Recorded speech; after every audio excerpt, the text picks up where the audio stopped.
ఉన్న బంగారాన్ని విడిపించి ఆ రోజు ఆన్లైన్ రేటుకే మేము కొంటాం. Sharma gold company. సుమన్ టీవీలో మీ పర్సనల్ అండ్ బిజినెస్ ప్రమోషన్స్ కోసం కింది నెంబర్కి కాంటాక్ట్ చేయండి.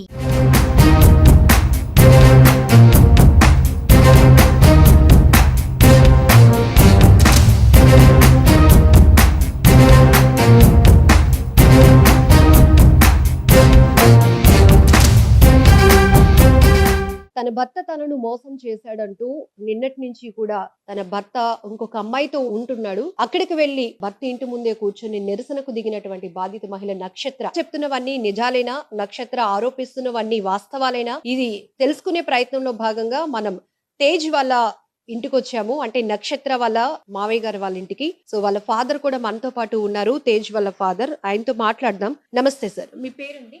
రంగనాథన్. ఇప్పుడు తేజ్ కి నక్షత్రకి ఎప్పుడు పెళ్ళయింది సార్? ఇప్పుడు మీ కోడలు ఆరోపిస్తున్నా, అంటే తను ఆరోపణలు కాదు ఇవి వాస్తవాలంటూ నిన్న మీడియా ముందుకు వచ్చింది. తేజ్ ఇంకొకరితో ఉండడం, అక్కడికి వెళ్లి ఆమె నిరసన తెలపడంతో పాటు మీడియాని పోలీసులను కూడా తీసుకెళ్లింది అమ్మాయి. ఇదంతా మీరు కూడా చూసే ఉంటారు. ఏం జరిగింది సార్? మీ నుంచి ఏం చెప్పాలి అనుకుంటున్నారు? ఇందులో చెప్పడానికి ఏం లేదండి. 2015లో మ్యారేజ్ చేసామండి. చేసిన తర్వాత మా ఇంట్లో ఒక 3 days ఉన్నారు, 3 nights ఉన్నారు. ఆ తర్వాత వెళ్ళిపోయారు. ఆ రోజు నుంచి ఈ రోజు వరకు మా ఇంటికి ఎవరు రాలేదు. ఏదో ఫంక్షన్స్ అయితే వెళ్ళడమే తప్ప వాళ్ళు వచ్చి మా ఇంట్లో ఉండడం, మేము వెళ్ళి వాళ్ళ ఇంట్లో ఉండడం అనేది మాకు జరగలేదు. సినిమాలు అనేది పెళ్లికి ముందు నుంచి ఇంట్రెస్ట్ అండి? మీకు చెప్పాడా?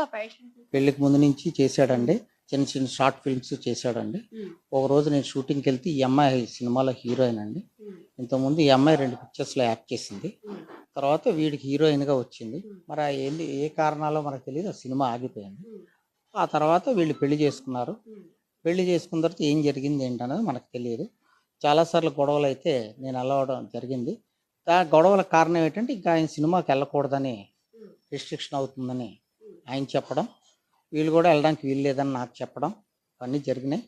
ఇద్దరు సినిమా ఇండస్ట్రీలో ఉన్న వాళ్ళే అక్కడే కనెక్ట్ అయ్యారు, ప్రేమించి పెళ్లి చేసుకున్నారు. మీ అందరిని పెద్దలను ఒప్పించి సినిమాలు వద్దు అనేది ఎవరి నుంచి వచ్చిన డిమాండ్? దానికి మీ నుంచి గానీ మీ అబ్బాయి నుంచి గానీ ఆన్సర్ అదే కారణం అంటున్నారు కదా ఇద్దరి మధ్య గొడవలకి. అలా వాళ్ళు చెప్పడం, ఆడి సినిమా పిచ్చి ఉంది, నేను సినిమాలోనే చేస్తాను, నేను స్క్రీన్ మీద కనబడాలని ఆన పట్టుతా, నువ్వు సినిమాకి వెళ్ళడానికి వీలు లేదని వీళ్ళు పట్టుతా. అంతకుముందు ఉద్యోగం లేదండి. సినిమాల్లో తిరిగి సినిమాలో ఒక సినిమా యాక్ట్ చేశాడు, అప్పుడు కూడా ఉద్యోగం లేదమ్మా.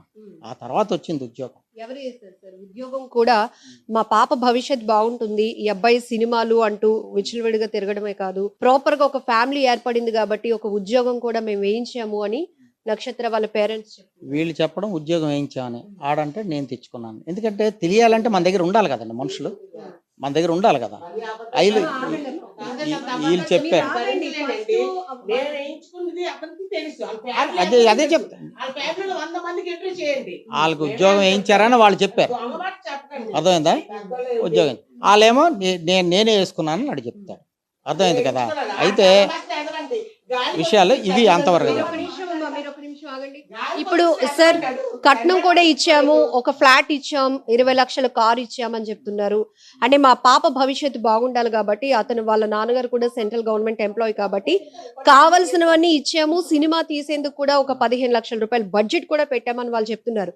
ఇవన్నీ మీకు తెలుసా లేదంటే తెలియదా? నాకు రూపాయి కట్నం మేము తీసుకోలేదండి. ఇప్పుడు మా ఫాదర్ చనిపోయారు ఉన్నప్పుడే మేము రూపాయి కట్నం తీసుకోలేదు. వాళ్ళు కారు ఇచ్చామంటున్నారు, ఆహా అనుకున్నాం. ఇల్లు ఇచ్చామన్నారు, ఆహా అనుకున్నాం. అల్లుడికి ఇచ్చుకున్నారు అనుకుంటున్నాం, అంతేగాని నాకు ఇచ్చారు చేసుకున్నారు ఇచ్చి ఉండొచ్చు, ఎందుకంటే వాళ్ళకు ఉంది కాబట్టి ఇచ్చారు, నాకు లేదు. నేను తండ్రిగా చూసుకున్నారా సార్ ఆర్థికంగా? అంటే కూతుర్ని ఇచ్చినందుకు అల్లుడికి అన్ని బాగానే చూసుకున్నారా? నేను ఒక విషయం చెప్పాలి, ఇక్కడ చూసుకున్నారా లేదా అన్నది చూసుకుంటారు. ఎవరు అల్లుడిని ఎవడు చూసుకోకుండా వదిలేరు. బట్ 3వ రోజు వెళ్ళిపోయిన తర్వాత ఏం జరుగుతుంది అన్నది మనకు తెలియదు. పెళ్లి అవ్వకముందు నుంచి ఈ రకమైన అలవాట్లు ఉన్నాయా మీ అబ్బాయికి? పెళ్లి అయిన తర్వాత మారాడా, లేకపోతే సినిమాలు తర్వాత ఆ అబ్బాయి బిహేవియర్ లో చేంజెస్ వచ్చాయి? ఏం గమనించారు అసలు? పెళ్ళి అవ్వకముందు నా కొడుకు ఏవి లేవండి, ఎలాంటి అలవాట్లు లేవు. పెళ్ళి అయిన తర్వాత గొడవలు వచ్చాయి. గొడవలు దేనికి వచ్చాయంటే సినిమాకి వచ్చాయి. అంటే ఇవన్నీ కారణం సినిమాలోకి వెళ్ళాక ఇవన్నీ స్టార్ట్ అయ్యాను. సినిమాలోకి వచ్చిన తర్వాత ఎలాంటి చేంజెస్ చూసారు మీ అబ్బాయిలో? చేంజెస్ చూడడానికి నేను నా దగ్గర ఉంటే కదా చేంజెస్ చూడడానికి. గొడవలు అవుతున్నాయంటే వెళ్ళడం, ఇద్దరిని సంజయించడం, రావడం. రాత్రి పెళ్లి వేరే సార్, పెళ్లి తర్వాత 3 రోజుల పాటు మాత్రమే కొడుకు కోడలు నా దగ్గర ఉన్నారు, తర్వాత లేరు కాబట్టి వాళ్ళ కోసం నేను ఏమి చెప్పలేకపోతున్నాను అంటున్నారు ఒక తండ్రిగా మీరు. కానీ సినిమాలు అనేవి పెళ్లికి ముందు నుంచి ఉన్నాయి. సినిమాల్లో ఇష్టపడి పెళ్లి చేసుకున్న వాళ్ళే వీళ్ళిద్దరు. సినిమాల్లోనికి వచ్చిన తర్వాత కాస్త లగ్జరీ లైఫ్ కి అలవాటు పడ్డాడు అని మీ మిసెస్ కూడా చెప్పారు, అంటే తల్లి. సో దీన్ని మీరేం చెప్తారు? లగ్జరీకి అంటే మరి నేను దానికి సమాధానం ఏం చెప్పలేను. లగ్జరీకి అలవాటు పడ్డాడో చేస్తున్నాడో ఏంటనేది తండ్రికి తెలియాలి కదా. తండ్రి ఏ షూటింగ్లకి వెళ్ళలేదు. వాళ్ళని అడగండి, ఆ పిల్ల కూడా షూటింగ్లు ఉంటుంది కానీ నేనే షూటింగ్లు గట్రా వెళ్ళలేదు. ఒకే ఒకసారి రూమ్లో వీళ్ళిద్దరిని చూశాను, హీరో హీరోయిన్. దట్స్ ఆ రోజు నుంచి ఈ రోజు వరకు నేను ఎప్పుడు వెళ్ళలేదు షూటింగ్. ఎందుకంటే నేను చెప్పాను నా కొడుకు, నాన్న మనకు అంత కెపాసిటీ లేదు, మనం తట్టుకోలేము, వద్దు నాన్న అన్నాను. లేదు నాన్న నాకు సినిమా లేదు అన్నాను. ఓకే. నక్షత్ర ఎలాంటి అమ్మాయి సార్? మీ కోడలు గురించి చెప్పాలంటే మీరు ఏం చెప్తారు? నిన్న ఫోన్ లో కూడా అత్తయ్య మీ అబ్బాయి ఇలా చేస్తున్నాడు, అత్తయ్య మీ అబ్బాయి ఇంకొకరితో ఉంటున్నాడు, నాకు నా కూతురికి అంటే మీ కోడలనైనా నాకు మనవరాలకు అన్యాయం చేశాడు అత్తయ్య అంటే ఆమె బాగా రెస్పాండ్ అయ్యారు. అంటే మీ భార్య చాలా మంచిదను కదమ్మా, నీకు సపోర్ట్ గా మేము ఉంటాము, అత్తయ్య మామయ్యగా మేమిద్దరం నీకు సపోర్ట్ గా ఉంటాం, వాడు ఇలాంటి అలవాట్లకి గురయ్యాడు అన్నది కూడా మేము నమ్మలేకపోతున్నాము, ఖచ్చితంగా దీని మీద ఒక డిస్కషన్ చేసిన తర్వాత స్టెప్ తీసుకుందామమ్మా, నువ్వు ధైర్యంగా ఉండు అని కూడా మీ వైఫ్ అంటే మీ కోడలు గారితో మాట్లాడారు. మామయ్యగా మీరేం చెప్తారు? నిన్నటి నుంచి జరుగుతున్నదంతా కూడా మీరు టీవీలో కూడా చూసి ఉండొచ్చు.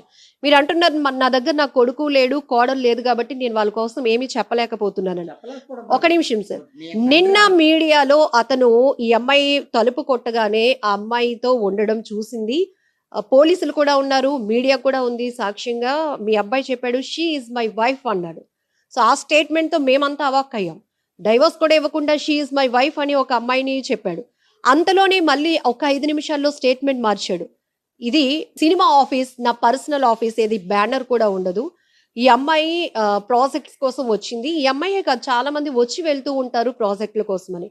ఇక్కడ ఒక 5-10 నిమిషాల వ్యవహారం తేడాలోనే 2-3 రకాల స్టేట్మెంట్లు మీ అబ్బాయి నుంచి చూసాం సార్. సో మీరు కని పెంచున్నారు కాబట్టి మీ అబ్బాయి కోసం మాకన్నా మీకే బాగా తెలుస్తోంది. దీన్ని ఎలా చూస్తారు అసలు? మై వైఫ్ అంటే ఒక భార్య ఉంది, ఒక పాప ఉంది, డైవర్స్ కూడా అవ్వలేదు, ఇంకొక అమ్మాయిని ఎవరినో షీఈ్ మై వైఫ్ అనే స్టేట్మెంట్ మీడియా ముందు ఇవ్వటాన్ని ఎట్లా చూస్తారు? ఇవ్వకూడదు అలా స్టేట్మెంట్, కానీ మీకు స్టేట్మెంట్ ఇచ్చాడు. కానీ నా చేతుల్లో లేనిది ఇది. వాళ్ళు నా దగ్గర ఉంటే ఇరువైపుల నుంచి వాళ్ళకి ప్రాబ్లం వస్తే వాళ్ళు నన్ను కన్సల్ట్ చేస్తే నేను యాక్షన్ తీసుకుంటాను. ఇప్పుడు వరకు నాకు ఏవీ చెప్పకండి, ఇన్ని సంవత్సరాలు అయిపోయిన తర్వాత ఇప్పుడు వచ్చి నీ కొడుకు ఎలాంటోడు మీ కోళ్ళు ఎలాంటిది అంటే నేను ఏం సమాధానం చెప్తాను? There is no answer. అంటే ఇప్పుడు వీళ్ళ క్యారెక్టర్స్ కోసం మిమ్మల్ని అడగట్లేదు సార్, అంటే మీ కొడుకు ఎలాంటి వాడు, కోడలు ఎలాంటిది అని మేము అడగట్లేదు. నిన్న జరిగిందంతా మీరు ఆబ్వియస్లీ ఈ రోజు ప్రపంచమే చూసింది నిన్న జరిగిన ఇదంతా. సో మీరు దాన్ని ఎలా చూస్తారు? అంటే ఇప్పుడు అబ్బాయి అలాగని స్టేట్మెంట్ ఇస్తే, పెళ్లి చేసుకున్నాను అని స్టేట్మెంట్ ఇస్తే అది కరెక్ట్ కాదు. బట్ ఎనీహౌ తర్వాత అన్ని విషయాలు నిజాలు ముందు తెలుస్తాయి. కేసు పెట్టావని వీళ్ళు నాకు చెప్పలేదు, కేసు పెట్టే ముందు వీళ్ళు చెప్పలేదు, కేసు అయ్యిందని కూడా నా కొడుకు నాకు చెప్పలేదు. కొద్ది రోజులు పోయాక నాకు చెప్పాడు, డాడీ కోర్టులో కేసు ఉంది, కోర్టులో కేసు ఉన్నప్పుడు మేము ఎంత మంచి వాళ్ళమైనా వాళ్ళు ఎంత మంచి వాళ్ళు, మేము ఎంత మంచి మేము వాళ్ళు మాట్లాడుకోకూడదు. అర్థమైంది కదా? సో వాళ్ళు మాకు ఫోన్ చేయలేదు, మేము వాళ్ళకి ఫోన్ చేయలేదు. కేసు డీటెయిల్స్ అయినా చెప్తాడు కదండి మీ అబ్బాయి, అంటే నా మీదే పెట్టారా లేకపోతే మీ పేర్లు కూడా ఇన్వాల్వ్ చేసింది డాడీ అని అలా ఇచ్చామని మేమే పెట్టాడని చెప్పారు. సార్ మీరు ఎన్నాళ్ళు అవుతుంది మీ అబ్బాయితో ఫోన్ లో మాట్లాడు గాని కలిసి గాని? ఇప్పటికప్పుడు మాట్లాడుతుంటాం ఫోన్లో. ఏమడి అలాగున్నావు ఏమిటి అంతవరకే నాకు ఇంకేం బాధ్యత తీసుకుంటామండి? ఏమండి ఏం తీసుకుంటామండి బాధ్యతలు? పెళ్ళి అయిపోయి పిల్లలు ఉన్నోడికి మేమేం బాధ్యత తీసుకుంటామండి? ఆడెక్కడో చేసుకుంటే ఏం చేస్తామండి మేము? సార్ అది కరెక్టేనా సార్? అమ్మా మీరు ఆగండి ఒక నిమిషం.